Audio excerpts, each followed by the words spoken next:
Bonjour, Martin Séguin va parler au bois. Aujourd'hui, on va parler mandrin de tournage.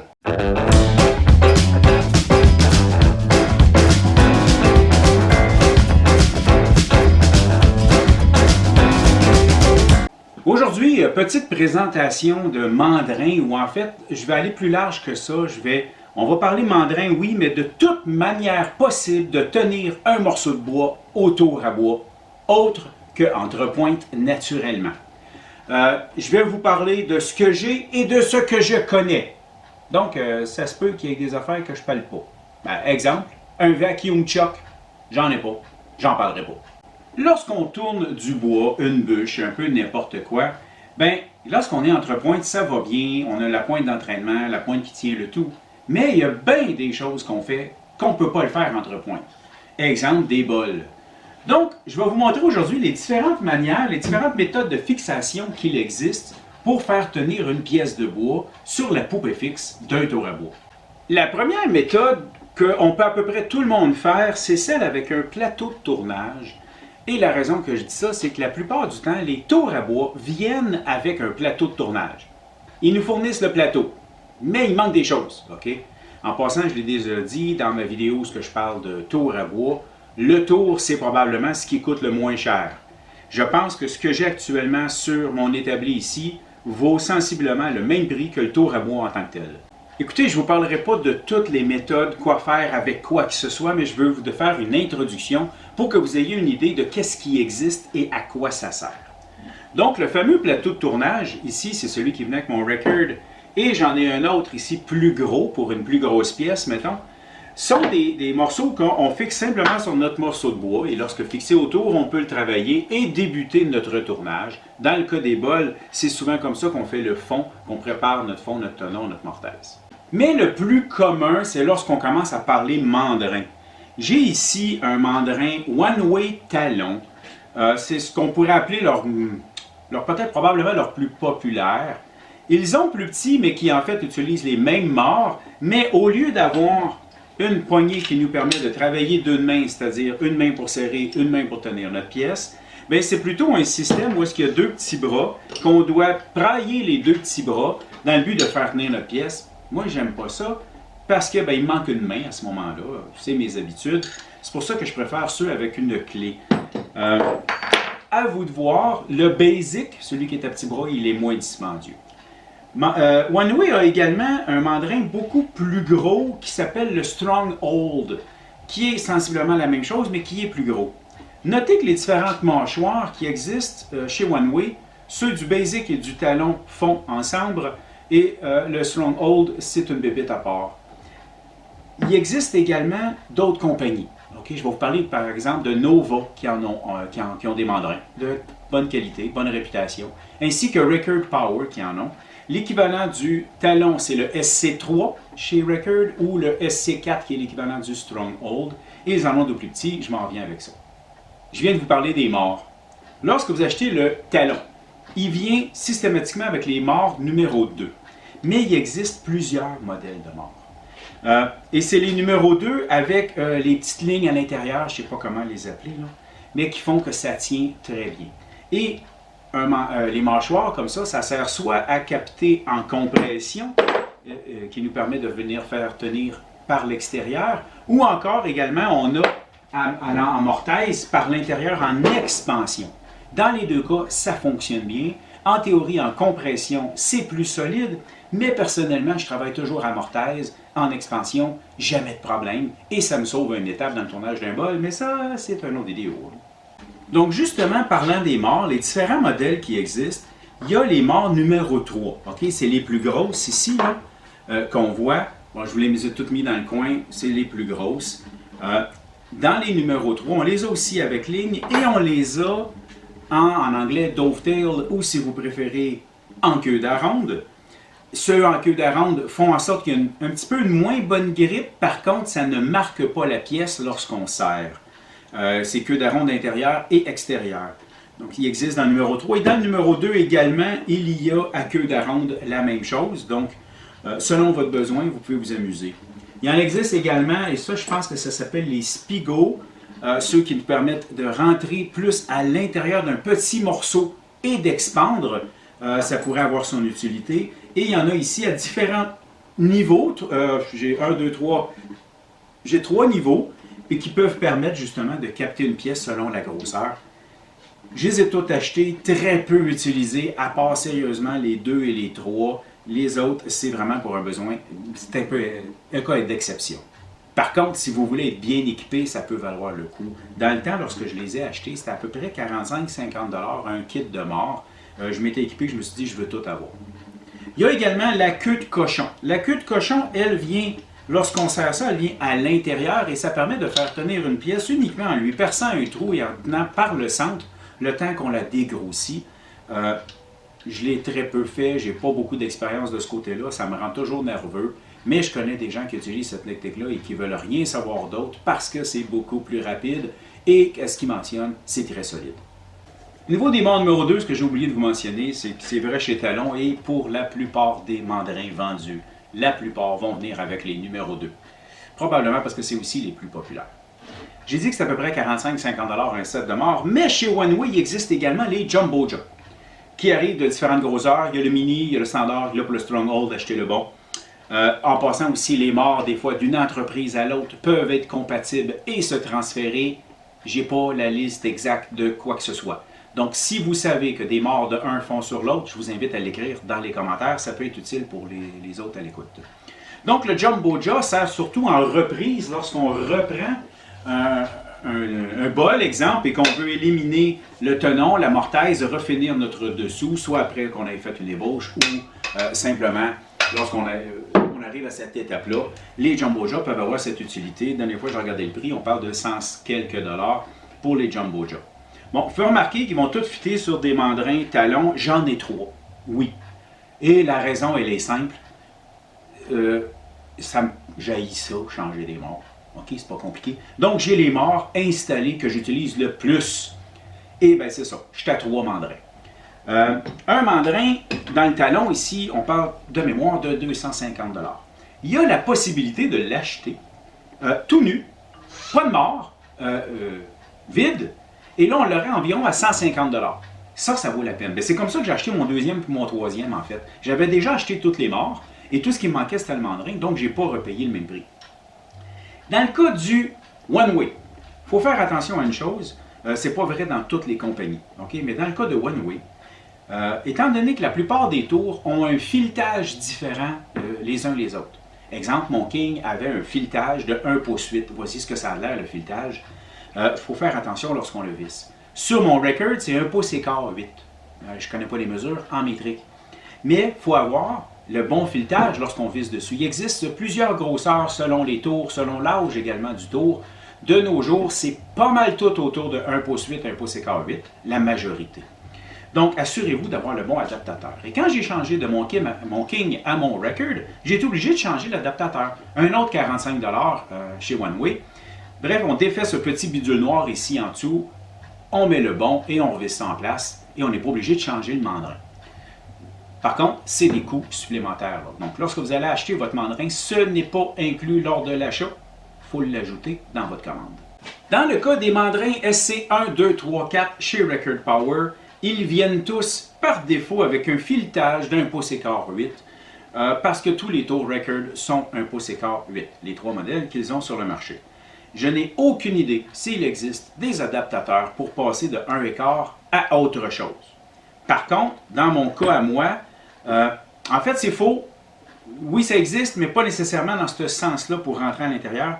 J'ai ici un adaptateur qui m'a permis de passer de 1 pouce et quart à 1 pouce 8. C'est à l'inverse. Je voulais utiliser quelque chose qui était 1 pouce 8 sur mon tour et j'ai acheté ce petit adaptateur que je peux visser dessus qui me permet de le faire. Donc, mais l'inverse, je ne sais pas si ça existe, à vérifier. Une chose à se souvenir lorsqu'on utilise un mandrin, et c'est après avoir jasé avec des machinistes que j'ai eu cette information-là. Donc, si vous n'êtes pas d'accord, là, appelez votre beau-frère machiniste pour lui demander si je dis la vérité. OK? Lorsqu'on serre un mandrin comme ça, de la manière qu'il est fait, ben, il fait tout ouvrir et tout fermer en même temps. Lorsque vous allez l'avoir serré sous votre pièce, et que vous trouvez solide, faites tourner et allez serrer aussi de l'autre côté.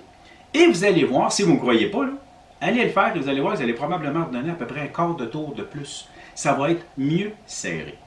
Donc, ça a beau avoir un système qui fait que tout serre en même temps, on est mieux d'aller des deux côtés. Et ça, c'est vrai également sur un mandrin Jacob qui a trois trous là, pour le serrer, ce qui est l'équivalent de ce qu'on a sur une perceuse à colonne. Mais la même chose sur une perceuse à colonne, on devrait serrer les trois. C'est ce qu'on m'a indiqué de faire. Et depuis que je le fais, je me rends compte sérieusement qu'après le premier, lorsque j'arrive au deuxième ou troisième trou, je suis encore capable d'y donner un petit coup de plus. Donc, c'est mieux serré. Si vous n'êtes pas d'accord, ben c'est ça. Vous n'êtes pas d'accord. Donc, en fait, une des raisons pour lesquelles j'ai fait cette vidéo, c'est pour le mandrin SC2 de Record que je me suis procuré il y a un certain temps et où ça m'a permis d'avoir, et je vais vous prendre une belle petite photo pour mettre dans le coin, là, même si ce n'est pas encore monté, qui me permet d'avoir une grosseur différente de mandrin. En fait, il est plus petit que les autres. Si on le regarde ici, en comparaison, on le voit très bien qu'il est plus petit. Il a une circonférence de 2 pouces et demi. Il y a également le SC1 à 2 pouces en passant. Mais 2 pouces et demi ici. Et j'ai acheté les différentes morts justement pour m'en servir. Mais ça me permet de travailler des choses un peu plus petites. Et celui qui est vraiment merveilleux, c'est celui-ci ici qui est un peu dans le pointu. Là, je ne sais pas si je vais le mettre. Ouais, je vais le là. Donc on voit ici dans le pointu qui permet de faire tenir des petites pièces et qui a moins de danger de se casser les jointures tout le tour lorsque ça tourne. Donc ça a son avantage. Donc, j'aime beaucoup ce petit mandrin, pas dispendieux, 150 $, je pense, gros max. Il y a le 1 également qui peut être pratique. Bref, moi celui-là, je l'adore, j'ai toutes les petites mâchoires qui viennent avec. Et il a également sa faceplate, son plateau de tournage, qu'on fixe simplement sur une pièce de bois, comme j'avais tantôt, disons ici. Et de la manière qu'il fonctionne, de la manière qui est encavé, c'est qu'on vient le mettre sur les morts numéro 2 et en expansion, il va tenir le plateau de tournage. Donc lui n'inclut pas le filetage pour visser autour, mais il vient ici sur le mandrin et ça fait la même job. Donc, c'est le fun. Les différentes mâchoires sont en surplus, comme toujours, les deux viennent avec. J'ai juste voulu avoir tout le choix possible. Ils ont même un modèle de petite mâchoire ici qui permet de faire venir tenir un carolet à stylo pour venir le percer. Donc, ben, je suis tout équipé pour percer soit la perceuse à colonne ou soit directement au tour à bout. Ce mandrin vient aussi avec une clé de serrage, donc parfait dans mes manières de travailler. C'est pas la même en passant, ils ne sont pas compatibles, donc assurez-vous d'avoir la bonne et de leur faire attention. C'est le genre de bidule que c'est plus difficile à acheter. On doit également entretenir nos mandrins. Les démonter, les huiler, graisser, whatever, ce que vous avez besoin d'y faire. Il existe des vidéos sur Internet sur le sujet. J'ai justement un ami qui a déjà fait une vidéo. Si je le retrouve, je vais vous mettre le lien en bas, ou peut-être même qui est déjà apparu à l'écran. Mais si vous les démontez, assurez-vous, il y a des numéros tout le tour, 1, 2, 3, 4. Assurez-vous des remonter dans le même ordre. C'est la seule chose que je me souviens qui est bien important. Vous faites ça tranquillement, vous pouvez le démonter et le remonter assez facilement. Il y a des endroits où il y a des petites pins. Faites attention. Mais une vidéo peut peut-être... allez voir la vidéo de quelqu'un. Je n'ai pas à les entretenir maintenant. La journée que ça m'arrivera, j'en ferai probablement une vidéo. Lorsque je suis passé chez Stockroom Supply, il était passé, je me suis procuré justement le Simple Circle Cutter, de quoi faire des coupes en cercle à la scie à ruban. Et en même temps, Ethan me montrait ce petit bidule, on le voit dans la vidéo justement de Stockroom Supply, qui permet, en utilisant la même pin qui est utilisée dans le centre pour faire tourner en cercle sur la scie à ruban, la même pin ici nous permet de mettre notre bidule qu'on vient de tailler en rond, mettons, et on rentre la même pin à l'intérieur ici. Ça nous permet de fixer ce plateau de tournage dessus. Et il y a même des trous supplémentaires avec des vis supplémentaires. Si on voudrait venir le faire tenir et qu'on n'a pas une surface parfaitement droite, on est capable de mettre des petites vis pour ajuster ça, pour venir le mettre vraiment comme qu'on le veut, avant de le mettre au tour à bois. Donc, ce plateau, fonctionne avec n'importe quel mandrin SC3 de Record ou le talon. Il est fait justement pour venir se faire capter ici autour par les morts numéro 2 et qui fait que le plateau de tournage est fixé sur le mandrin pour tourner comme qu'on est habitué. Le lien pour ce plateau de tournage fabriqué uniquement par Stockroom Supply, c'est eux qui le fabriquent. Le lien devrait être dans la description en bas si ça vous intéresse. Maintenant, on va aller au niveau des mandrins Jacob, un petit peu plus. Qu'est-ce qu'un mandrin Jacob? Je vous l'ai montré tantôt, c'est une affaire de perceuse à colonne, MT2 qui va poupée fixe, poupée mobile, selon ce qu'on a besoin. Dans le cas qui est dans la poupée fixe, ça peut être utile pour venir faire tenir d'autres genres de petits mandrins. Ici, j'ai des mandrins qui me servent à fabriquer, exemple, des piluliers ou des petits miroirs. Et bien, c'est quelque chose qu'on vient simplement fixer ici. Et voilà, et on peut coller notre pièce et travailler notre pièce dans le mandrin Jacob qui se trouve à se faire tourner par le tour à bois. Mais on peut également s'en servir dans la poupée mobile lorsqu'on veut y mettre une mèche pour percer ce qu'on est en train de faire. Extrêmement pratique. J'en ai deux, mais ici, ce n'est que par... Je le garde au cas où un jour j'aurai un problème avec ma perceuse à colonne. C'est un modèle style perceuse à colonne avec 3 petites clés autour. Je l'ai changé à un moment donné pour celui-ci. Sensiblement le même prix, mais celui-là ici, c'est parce qu'il se sert à la main. Beaucoup plus pratique, pas de clé à sortir. Puis quand je l'ai eu, j'ai hésité. Ça va-tu être aussi solide? J'ai jamais eu de problème. Donc à la main, ça fonctionne très bien. Donc pour ce qui est de miroir ou encore petit pilulier avec ce genre de mandrin, si ça vous intéresse, j'ai une vidéo dans la description qui peut vous permettre de voir comment les faire. J'ai également parlé tantôt de mes mandrins à bouchon de bouteille de vin, ce qui est ici en haut. Ça sert à faire tenir le petit bloc de bois pour mouler notre bouchon de bouteille de vin, si ça vous intéresse. Encore là, j'ai une vidéo sur le sujet. J'ai des vidéos sur pas mal de sujets. Il y a également ce qu'on peut appeler un jam chuck, se faire un mandrin pour un besoin particulier. Je m'en suis tourné un ici. C'est vraiment fait pour certains modèles de poivrière que j'ai besoin de refixer une pièce à un moment donné dans mon processus. Donc, je l'ai taillé selon mon besoin. J'ai écrit dessus c'était quoi pour être sûr de m'en souvenir pour pas être obligé de m'en faire un autre. Fait que ça a son utilité. Des fois, des jam chucks, c'est quelque chose qu'on peut avoir le besoin de se faire. Il existe également ce qu'on va appeler un mandrin d'expansion pour les poivrières, où est-ce que quand on le serre, il grossit ici. Donc, c'est la même chose, c'est pour tenir à l'intérieur. Je vous montre bien comment s'en servir dans une vidéo qui s'en vient ou qui est peut-être déjà en ligne sur les poivrières. J'ai parlé des Jumbo Jaws tantôt lorsqu'on est en reprise pour finaliser quelque chose ou pour reprendre une pièce. Et bien, à mes débuts, je n'avais pas de Jumbo Jaws ou d'autres techniques que je vais vous montrer. Donc, je m'étais fait ce qu'on va appeler des plateaux de reprise. Et j'ai une vidéo sur le sujet. C'est aussi simple que de tourner une pièce ronde, d'y mettre quelque chose, sur lequel je viens fixer simplement le plateau de tournage et où on vient y accoter la pièce dessus avec la poupée mobile. Et là, on est capable de venir retravailler notre fond presque correctement avant de continuer et reprendre pour la suite des étapes. Donc, un mandrin de reprise, c'est quelque chose qu'on peut se faire soi-même. Donc, on peut aussi se faire des pièces dans le but de faire tenir d'autres pièces de bois. Je me suis fabriqué ceci qui est dans mon one-way, sur lequel je viens coller ma pièce ici avec un tape double face dans le but d'y faire des bagues. Je n'ai pas encore montré de vidéo sur le sujet, ça va venir bientôt, mais c'est sur ce genre de bidule-là que je m'installe pour fabriquer mes bagues. Le dernier, et non le moindre, est le mandrin Longworth. Ça ressemble un peu à une Jumbo Jaws, mais qui est auto-centreur. Il y a moyen de s'en fabriquer avec des CNC, j'ai vu ça. Moi, je l'ai acheté ici, celui-là. Et ça fait que lorsqu'on le serre ensemble et qu'on vient tout fixer nos choses, la pièce, elle tient à l'intérieur du mandrin dans le but de faire exactement les mêmes étapes que j'ai décrites tantôt, selon la grosseur de la pièce. En fait, j'ai une vidéo sur le sujet. Je vous invite à regarder ma vidéo sur le Longworth. Et bien voilà, c'était ma vidéo sur les différents mandrins ou méthodes de faire tenir quelque chose autour à bout. J'espère que vous avez apprécié. Si c'est le cas, un pouce en l'air, un commentaire. Merci.